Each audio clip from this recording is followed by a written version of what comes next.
Good morning, everybody. We are starting our school week, and today is Monday. We hope everybody had a good weekend. We've seen a student already this morning. We have a student coming in this afternoon. If you have not scheduled an appointment time to come see me and Miss Boland, get on Dojo and do that as soon as possible.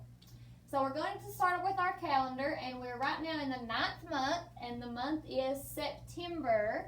So we're going to say that in a complete sentence, and I want you to repeat after me. When my hand is at my chin, you're being good listeners. When I point to you, it's your turn. So we're going to say a whole sentence. Ready? The month is September. Very good. We're starting our school week today on Monday. Normally, we always start a school week or a work week on Monday unless we have some kind of special holiday that we're not in school or we're out for snow or something like that. So we're starting today is Monday. It's the beginning of our school week. So we're going to say that in a sentence also. The day of the week is Monday. And your turn. The day of the week is Monday. Very good. And I wrote down the dates for Saturday, which was September 12th, and yesterday was Sunday, September 13th. So we're going to count this morning and see what number comes after 13 to see what today's date is. So if you're at home watching, count with me. Here we go. Ready? 1, 2, 3, 4, 5, 6, 7, 8, 9, 10, 11, 12, 13, 14. Today is the 14th day of September. We have an A-B pattern on our calendar this month where A is orange, B is green. A pattern repeats itself. So we start the pattern back over. Orange, green, orange, green. We had orange yesterday. Every time there's an orange, a green comes next. So we're going to put a green circle on our calendar this morning. When we write the number 14, we put a 1 first, then we put a 4, and that is the number 14 that we're putting on our calendar underneath the day of the week, Monday, and after the number 13. Okay, so now we're going to look at our year.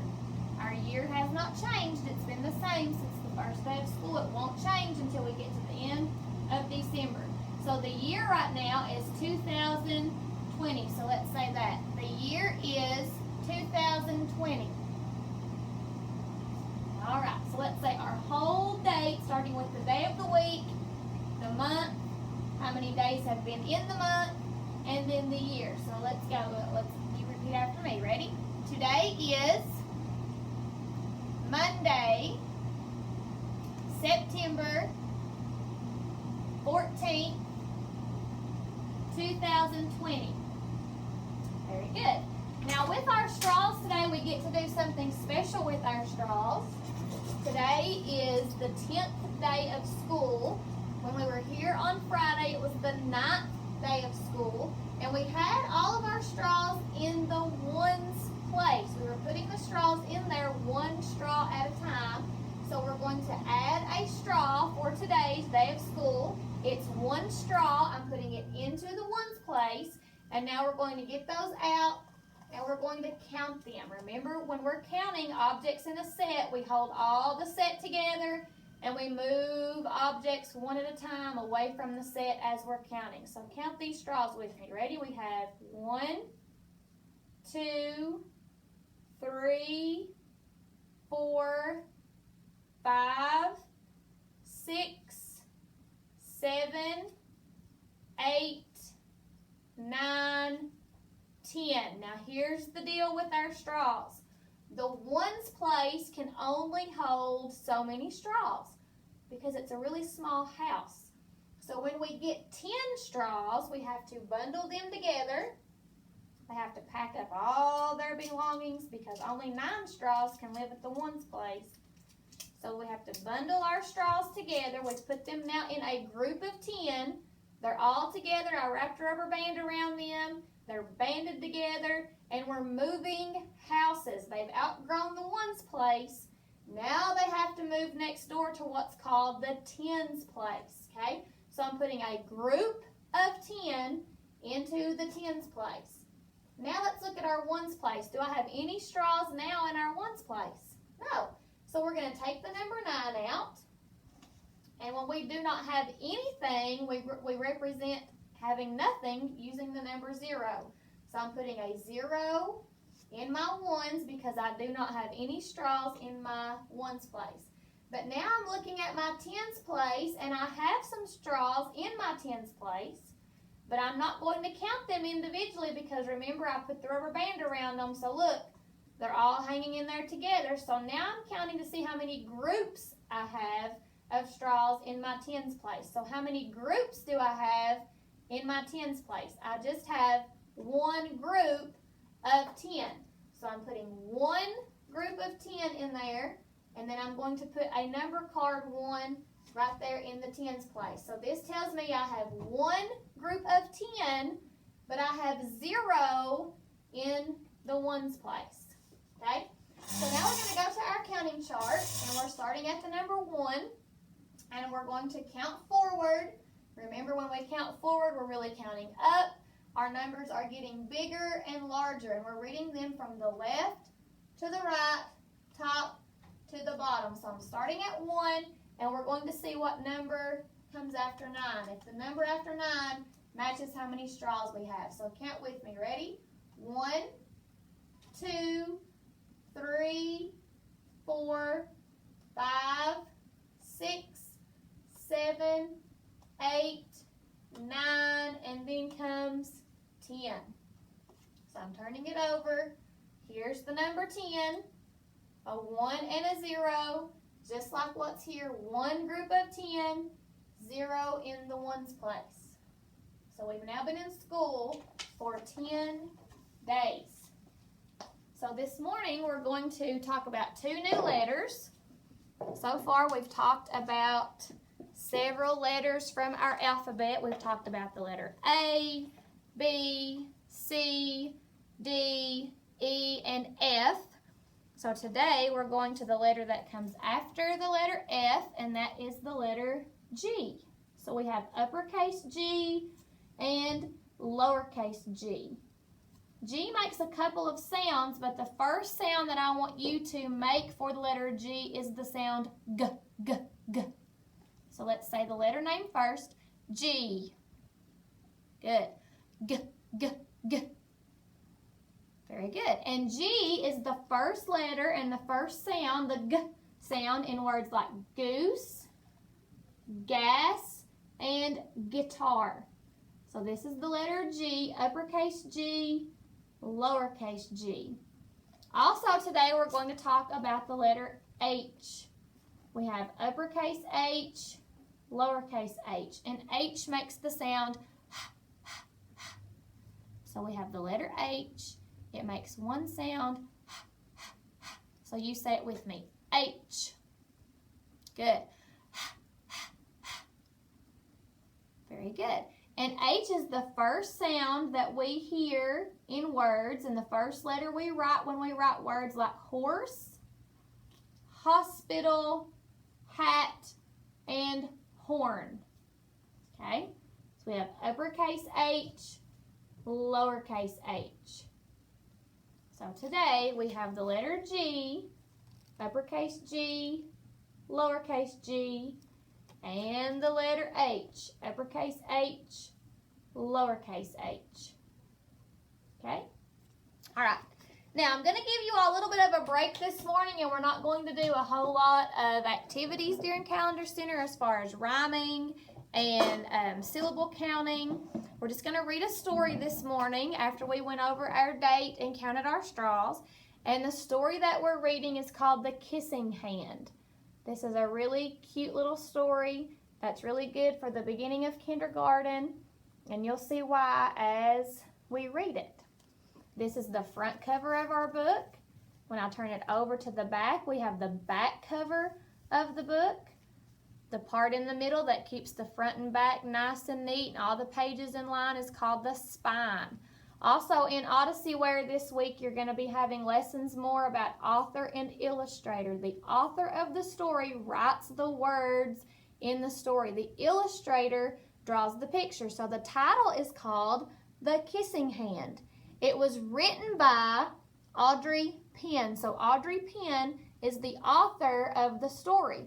Then at the bottom it says illustrations by Ruth Harper and Nancy Leake. So this book actually has two illustrators. Two people worked on drawing the pictures. So the author writes the story and the illustrator illustrates or draws the pictures.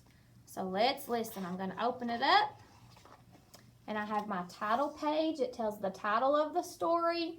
And it again has the author's name, the person who wrote it, and the illustrators' names are the people who drew the pictures for the story. So let's listen to The Kissing Hand. And here's the first picture. And I'm going to do it like this so you can see. Chester Raccoon stood at the edge of the forest and cried. "I don't want to go to school," he told his mother. "I want to stay home with you. I want to play with my friends and play with my toys and read my books and swing on my swing. Please, may I stay home with you?" So he might be a little bit nervous about coming to school. He doesn't want to come to school. He wants to stay home with his mom. And look at that little tear coming down his little cheek, coming out of his little eye. Oh, that's so pitiful. I hope you all don't cry when you come to kindergarten. Okay. Mrs. Raccoon took Chester by the hand and nuzzled him on the ear. "Sometimes we all have to do things we don't want to do," she told him gently, "even if they seem strange and scary at first. But you will love school once you start." So there's Chester the raccoon, and there's his mommy, and she's nuzzled up to him, giving him hugs and reassuring him that he's going to be okay. You'll make new friends and play with new toys. Read new books and swing on new swings. Besides, she added, I know a wonderful secret that will make your nights at school seem as warm and cozy as your days at home. So I wonder what she's going to do. Wonder what the secret is. Chester wiped away his tears and looked interested. A secret? What kind of secret? A very old secret, said Mrs. Raccoon. I learned it from my mother, and she learned it from hers. It's called the kissing hand. The kissing hand? Asked Chester. What's that? And there's his mommy holding his hand. I'll show you. Mrs. Raccoon took Chester's left hand and spread open his tiny fingers into a fan. Leaning forward, she kissed Chester right in the middle of his palm. Chester felt his mother's kiss rush from his hand, up his arm, and into his heart. Even his silky black mask tingled with a special warmth. So she opened up his hand, she kissed it. And right there's a heart. That's her love going into his hand from that kiss that she gave him. Mrs. Raccoon smiled. Now, she told Chester, whenever you feel lonely and need a little loving from home, just press your hand to your cheek and think, Mommy loves you. Mommy loves you. And that very kiss will jump to your face and fill you with toasty, warm thoughts. So when he gets lonely and starts missing Mom, he can press his palm of his hand to his cheek and it'll be like she's right there giving him a kiss. She took Chester's hand and carefully wrapped his fingers around the kiss. Now do be careful not to lose it, she teased him. But don't worry. When you open your hand and wash your food, I promise the kiss will stick. So she's telling him to be real careful. Chester loved his kissing hand. Now he knew his mother's love would go with him wherever he went, even to school. So there he is. She's holding his hand, and he's looking at his hand at school, playing. That night, Chester stood in front of his school and looked thoughtful. Suddenly, he turned to his mother and grinned. "Give me your hand," he told her. What do you think Chester's going to do to his mother's hand? Chester took his mother's hand in his own and unfolded her large, familiar fingers into a fan. Next, he leaned forward and kissed the center of her hand. So now Chester's giving his mother a kiss into her hand and letting her have a kissing hand. "Now you have a kissing hand too," he told her. And with a gentle goodbye and "I love you," Chester turned and danced away. So there he is, leaving his mom. He's not crying and he's not sad because he knows that he's got her kiss in the palm of his hand. If he gets lonely, all he has to do is press the palm of his hand to his cheek, and she'll be right there giving him a kiss. Mrs. Raccoon watched Chester scamper across a tree limb and enter school. And as the hoot owl rang in the new school year, she pressed her left hand to her cheek and smiled. The warmth of Chester's kiss filled her heart with special words. "Chester loves you," it sang. "Chester loves you." And that's the end of the story. There's Chester at school with all the other animals that come out at night to go to school. And there's the owl. That must be their teacher, the wise owl. So when you all come to kindergarten, moms and dads, you all can kiss your all's kiddo in the palm of their hand so that when they get lonely, they can just press the palm of their hand against their cheek and know that you're right there with them, that you've gave them a kiss and love to take with them to school. And you all can kiss mom and dad's palm of their hand too, so that if they get lonely while they're at home and they miss you, then they can press their palm of their hand to their cheek. So today was an easy day. We just kind of went over our date. We talked about letters G and H, and we read the story about the kissing hand. So we'll see you guys tomorrow. Bye.